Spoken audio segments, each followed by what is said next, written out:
Hi, I'm Mike Dilk, and you're listening to the Relax Back UK show, the show that explores all kinds of health topics relevant to you, your family, and your friends. Each week, I talk to expert guests from a range of backgrounds to inform and entertain you. So please do join the Relax Back UK family and stay tuned. Hi, and thank you for joining me, Mike Dilk, on this week's Relax Back UK show. Two excellent topics this time. First, I chat with Quentin Willson, motoring journalist and transport campaigner, and we talk about electric vehicles. Well, look, there are a million electric cars now on UK roads being happily driven by people who have folded them into their lives and aren't complaining. We cover their popularity and in some instances their unpopularity as far as the type of electric cars available. We talk about changing people's habits and attitudes towards transport. Because it's been, it's 120 years of the internal combustion engine, and people are reluctant, and understandably, to give that up. But we have to keep pushing. And lots of other EV stuff. Then, do you fancy a little more of La Dolce Vita? A little more of the sweet life? Well, some thoughts on all aspects of what that could be and might mean from chef Renzo Fioraso. You can stop 10 minutes, have a sandwich and carry on. But if you stop an hour and you give the right importance to food, you will feel more relaxed and your brain will be more fresh to work in a better way after it. So potentially it can still deliver the same result, or in some cases even better. So please do stay tuned to hear from two wonderful guests. Many thanks.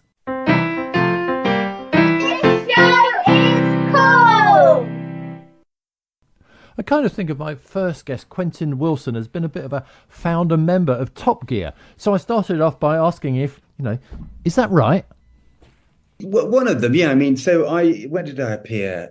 Late 90s, 95, 96, something like that, and joined Clarkson, and then Tiff, and then Vicky Butler Henderson came. And so we had this period of about, 10, 12 years where we took on the global motor industry and did all that consumer stuff, and they got very cross with us. Yeah. Well, anyway, the topic today is electric cars, and I think some other of the presenters on Top Gear kind of might have mocked them a little bit, but during that time, you were kind of experimenting with them, taking it all very seriously, giving it evidence to government select committees and that kind of thing. So I guess now time has marched on. The first question has really got to be, are we falling in love with electric vehicles as a nation? Well, look, there are a million electric cars now on UK roads being happily driven by people who have folded them into their lives and aren't complaining. The people who are complaining are the people who've never driven electric cars. So, you've got this kind of vested interest pushing against it. So it's polarized. It's left and right. The left likes electric cars. The right wants to hang on to their diesel pickup. And out of my cold, dead hands, you take it. There are some targets, though, aren't there? There's some government targets. Yeah. So we've got the Z mandate, which is a mandate that makes car manufacturers make a certain proportion of EVs, right up to 80% by 2030, and then by 2035 we will no longer sell in the UK combustion cars and vans. So that's 11 years away. Yeah, this isn't actually that far away, is it? 11 years is quite a long time. And don't forget, your listeners need to understand that you can carry on driving your electric, your diesel car or petrol car or van forever. Nobody's going to take it away from you. And I think the government managed the messaging on that, and people thought, no, they're going to take my car away. I won't be able to drive it. I have to buy an electric car. No, if you want diesel petrol, you can drive it till you die, effectively. Okay. So as far as sort of government policy, etc., my impression is that you're sort of getting a little worried that the direction of travel to move us towards just changing our sort of our lives and taking electric cars seriously for all sorts of reasons that they're needed is sort of getting a little bit derailed. And actually, I saw a video of you saying that the targets could be unpacked by right-wing conservative backbenchers. So, I, what's sort of going wrong?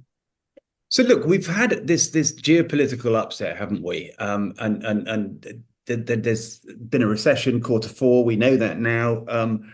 People aren't spending. Consumers have reined in. So the last thing they're buying is electric cars. So we had really or even good cars in general, maybe. Actually, yeah. They're down nearly 60% of all fuel types.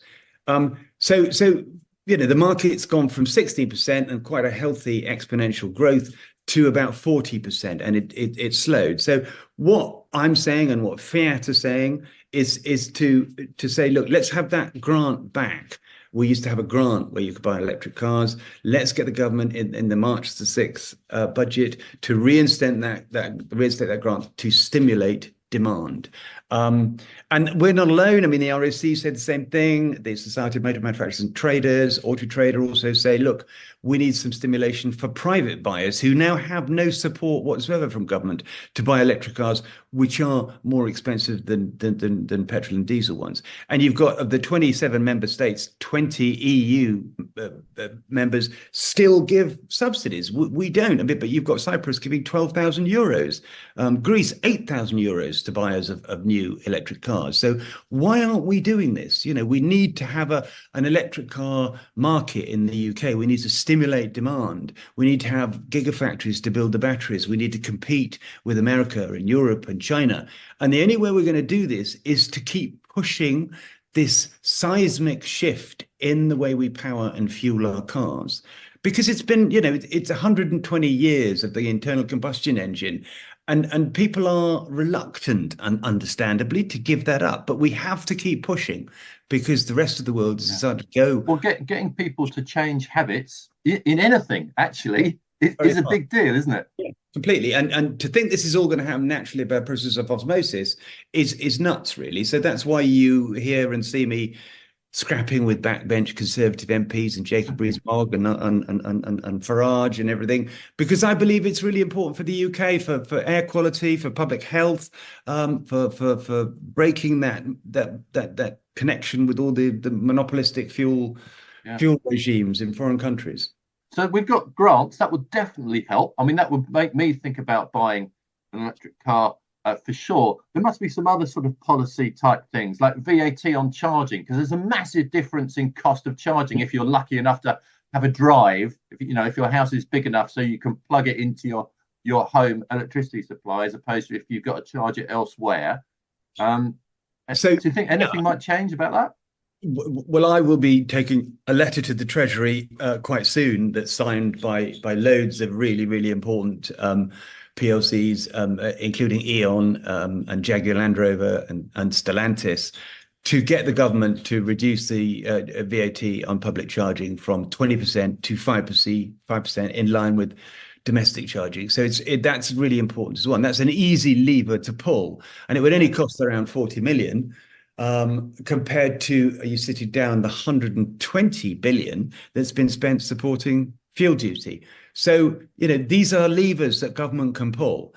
But, between you and me, the government has pivoted from being pro-electrification to being fossil fuel with its licenses for oil and gas. And those backbenchers that you talk about, that unruly coven, they're partly responsible for this.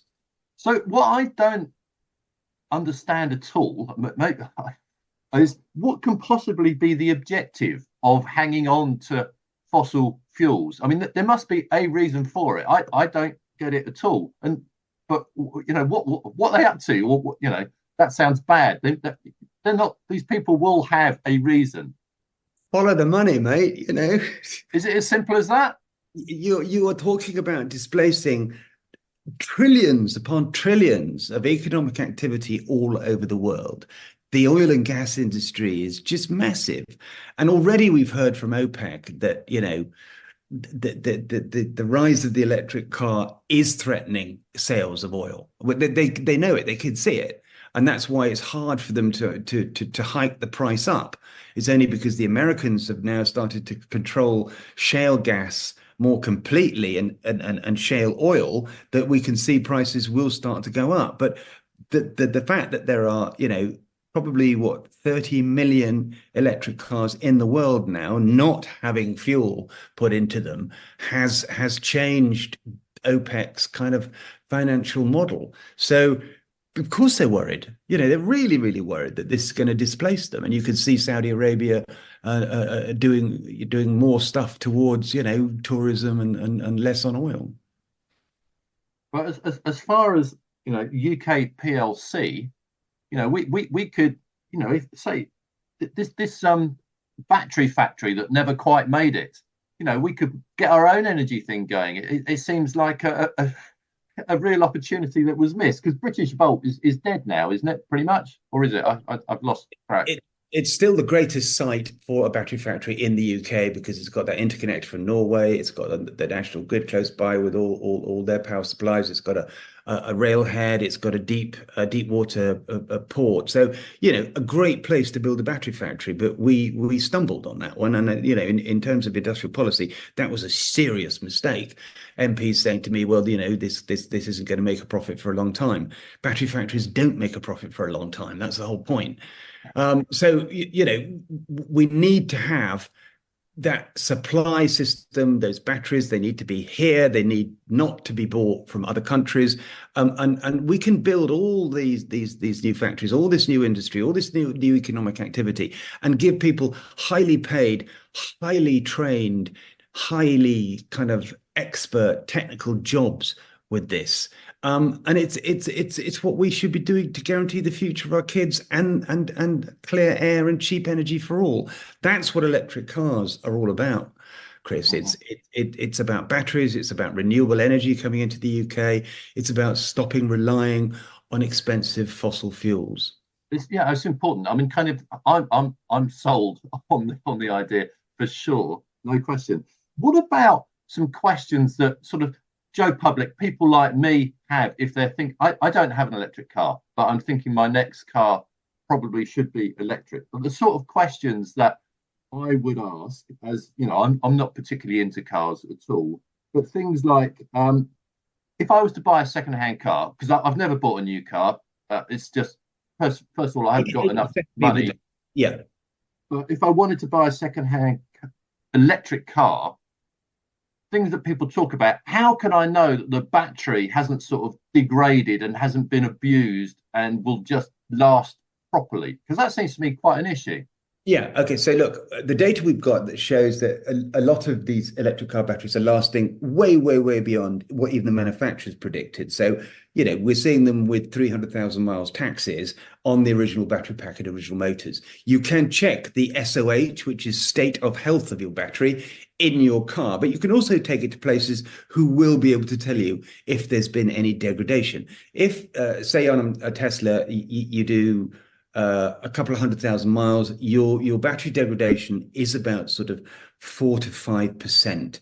And that would be kind of the same with an internal combustion engine. It will lose that amount of efficiency over that amount of miles. So the general consensus is that batteries on electric cars will last the life of the car. So your battery guarantee is 8 years and 100,000 miles from the manufacturer.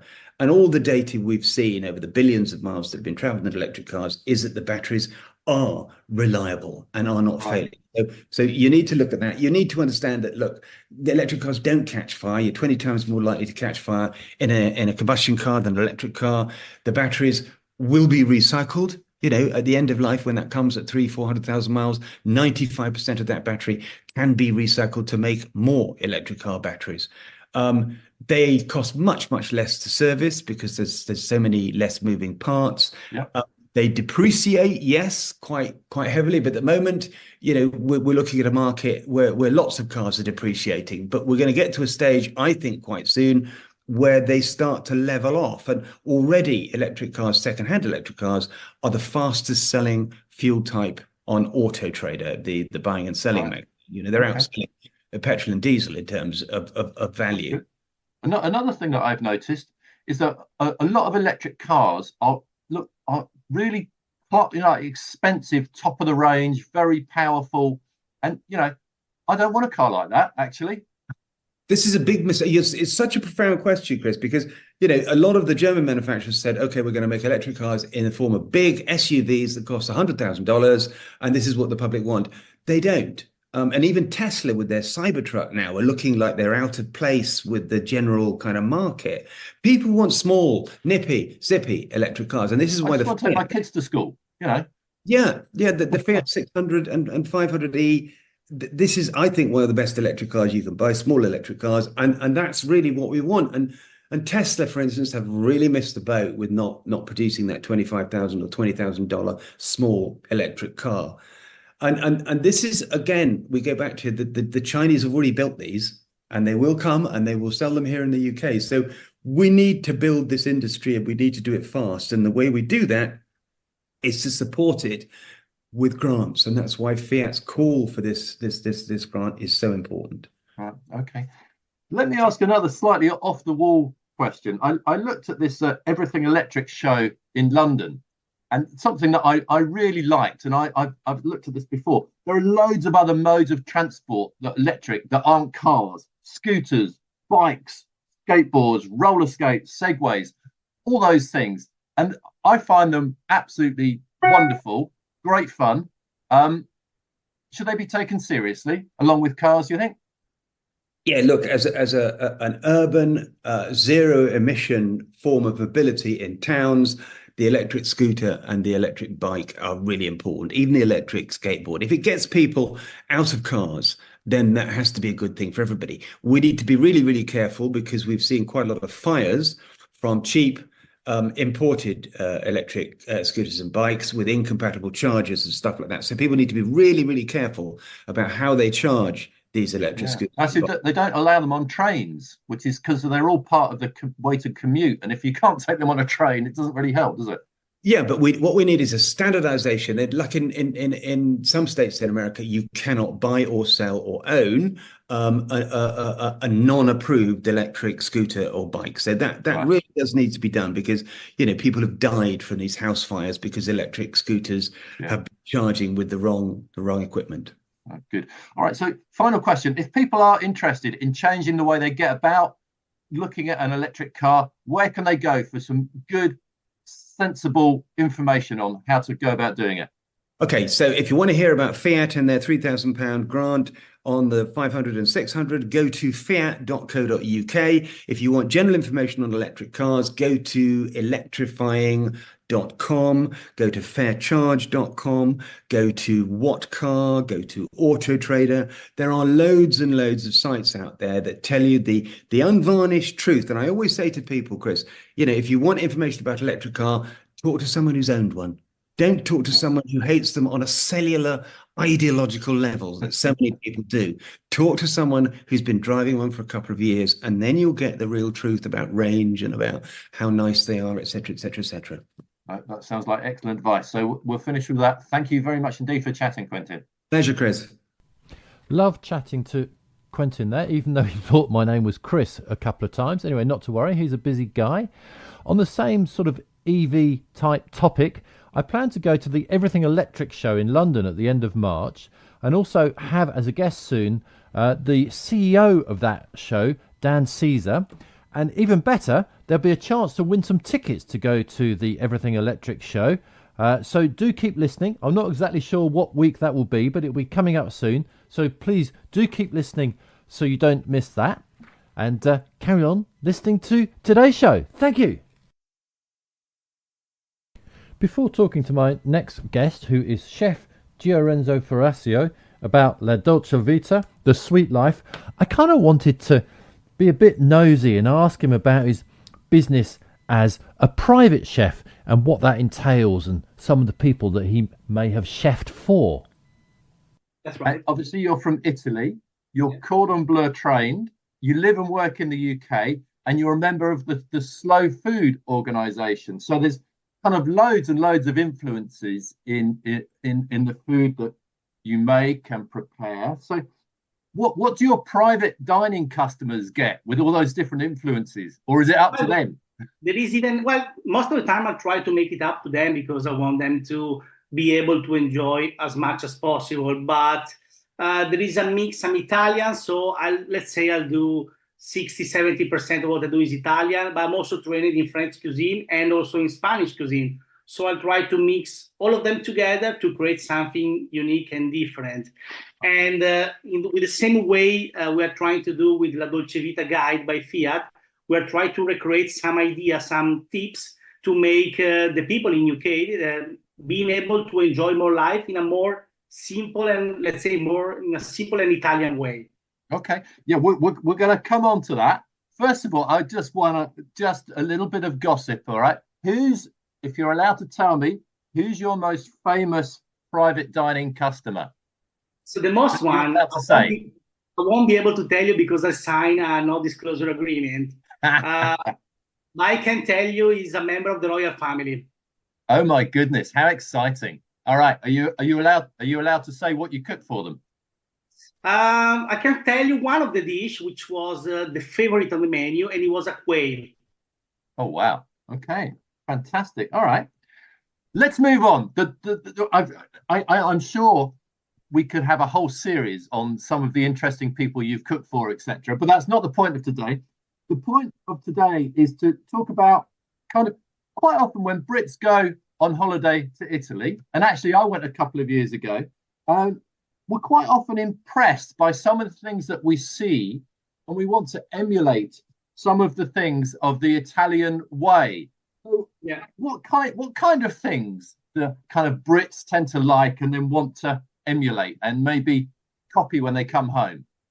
I think there are so many things, and the interesting fact about that is that Fiat commissioned a study which have found that 67% of people living in UK want to live a more relaxed and a more Italian lifestyle. And I think most of in the world we're living right now, a lot of people switch on the television and it's all about food. And if it's not about food, maybe there is a movie that is being there in Italy, or maybe it's a series. So there is a lot of connection toward the Dolce Vita, the sweetness of life. Now, people grow up with that idea and they already know what to expect. But eventually, when they fly for the first time to Italy and they realize that reality is even stronger than that, for us, what it could be considered just a normal coffee break, for us is philosophy. We dedicate 5 minutes every some now and then to enjoy the coffee. So it's not just a break between one phone call and another one. Now we stop, we have the coffee, we enjoy the coffee, we think about the coffee, and we think about life, and then we carry on with what we are doing. Okay, no, I get it. Although I must admit, I did a little bit of electronic stalking of you, and yeah. I found one thing that you do, which is very English, very un-Italian. And when I think of Italy, I often think about riding little mopeds around. But yeah. I saw a great video of you driving a massive, great Triumph motorbike. And I felt a bit jealous. There is a huge connection with what I do in motorcycle, in this case, Triumph. I always try, I have a group of friends and we all share the same passion toward motorcycle and food. So what we try to do is every Sunday or whenever we can, we head down to the countryside. We decide to go to a very nice pub. We enjoy a great Sunday roast, and we do that with our motorbike. So it's a fun day. This sounds like quite good fun, and certainly I'm a little bit jealous. I also googled a little bit what Italians kind of like to do. Mm-hmm. I can't remember where I saw this, but actually a lot of things that Italians like to do are quite similar to us in some ways. You know, TV came up, radio, cinema. But what really did come up was a big, big difference. And that's kind of really enjoying being with family and eating together. And the other thing that came up was talking, like talking. That's for sure something that Italian people love to do. So why do Italians like all that? I mean, I think before answering that, I think we must understand the geography of Italy is quite a long country. I mean, we're talking about 1,200 kilometers from one top to the other. So we have, even though we're talking about Italy, we have a lot of different culture inside it, a different way to enjoy food, and of course, a different weather. You cannot expect something from the north, close to the Tyrol, close to the Austrian border, similar to being in Sicily or in Sardinia. So, of course, there is a huge difference between the mind of the people. But for sure, one thing that we have in common as Italian is talking. We do enjoy talking a lot and express our idea or our opinion, and spending time together, mainly with the family. For example, a great example is a classic Sunday. In UK, people usually go to the pub and enjoy a Sunday roast. For us, we tend to stay more at home, maybe going to the grandmother home. She will bake oven-baked lasagna, and all the family will be around the table to enjoy the lasagna and just talk about the week and about what will happen the next week and what the family will do. That's nice. I mean, I think most Brits would have the image of a typical Italian person, family, eating and drinking a lot. You know, the classic with eating a lot of pasta. But the surprising thing is that Italians, you know, they have a life expectancy which is significantly more than British people. They're thinner. They've got lower blood pressure, and they're just less. Blood pressure is better. They're just kind of healthier. But the whole process seems to be eating more, drinking more alcohol. How can this be? That's just my opinion, so don't take it from a scientific point of view. But I guess genetically talking, Italian developed themselves toward the Mediterranean diet. So eventually, after, let's say, 500 years of eating pasta, wine, and pizza, our genetic side maybe is more simple for us to digest carbs rather than something else. On the other side, if we have a country with more meat eater, perhaps genetically they are more. It's more simple for them to digest meat rather than carbs. So I think that's the reason. The biggest reason is the quality of the ingredient. We don't take shortcut on that. We just go for the freshness and the best thing available. Even better if you grow it yourself in your garden.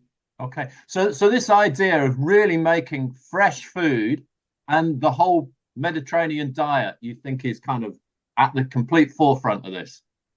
I think so. I think is the main key. We go in South Italy, in Sardinia, I believe, is one of the places where with the highest age longevity. So there is a connection to that. The weather do a lot. I mean, you won't feel as happy as being in Sicily today with 25 degrees or being in London with 7, 8, or 9 degrees and rainy. So there is also a connection with the weather, I think. Sure. Okay.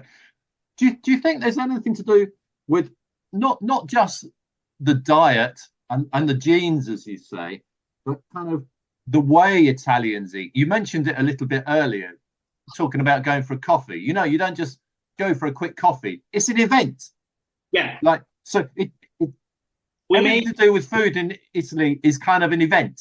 We make everything seems bigger than what it is. And again, his philosophy is part of who we are. Is an act, is something that you do.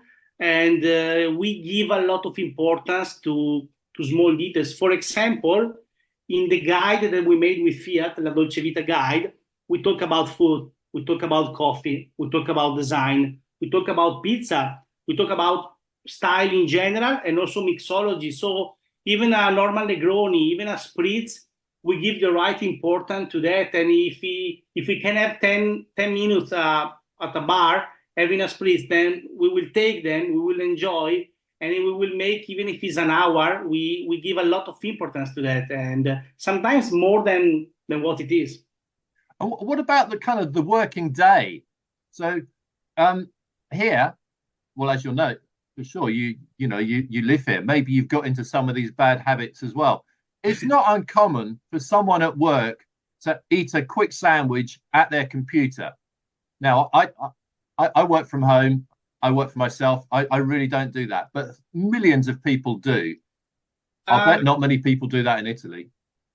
Not maybe if we are talking about big city like Milan, that it can be similar to London. I'm pretty sure there are some busy office where they work in a very similar way. Still, it's not the same, and you can still, if you walk down the road in any Italian city, you will see the restaurants are full. People will take a very long lunch hour. Sometimes it's 2 hours. They will definitely drink half bottle or 1 bottle of wine and have 1 or 2 coffee before going back to work. I guess it's connected to a kind of philosophy where we think that you can stop 10 minutes, have a sandwich and carry on. But if you stop an hour and you give the right importance to food, you will feel more relaxed and your brain will be more fresh to work in a better way after it. So potentially it can still deliver the same result, or in some cases even better. No, I agree. Certainly, if I take some time off work, go for a walk, take the dog for a walk or something, whatever it might be, if I've been mulling over an issue or a problem, then things do sometimes become a little clearer, I think, for sure. Yeah. Okay, so look, very quickly, we've covered food and eating and that kind of thing. Any other aspects of La Dolce Vita that you think us Brits would get something from copying a little bit?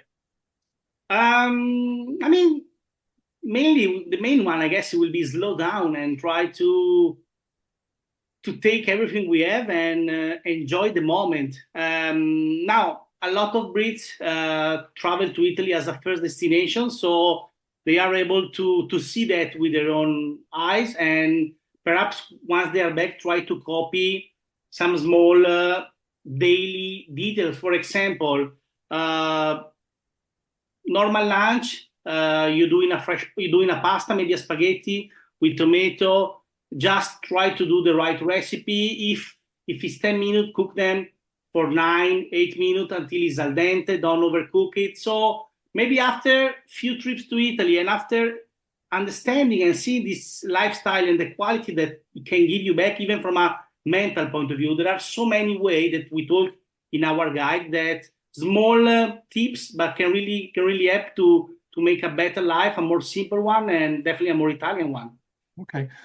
You mentioned ingredients a little bit earlier. Let me ask you quickly about ingredients, because if you're gonna eat well, cook well, it's all about the ingredients. Yeah. Now, can you get good ingredients in the UK? Really good ingredients in the UK? I think I'm only struggling with tomatoes, with fresh tomatoes. Compared Why do tomatoes here taste of nothing? They soften, they look lovely, but they have absolutely no taste. I guess it's because it's raining most of the time, so they get bigger, full of water, but no, there is not enough sun, and the sun creates the flavor a lot on the plant. So probably that's the main reason.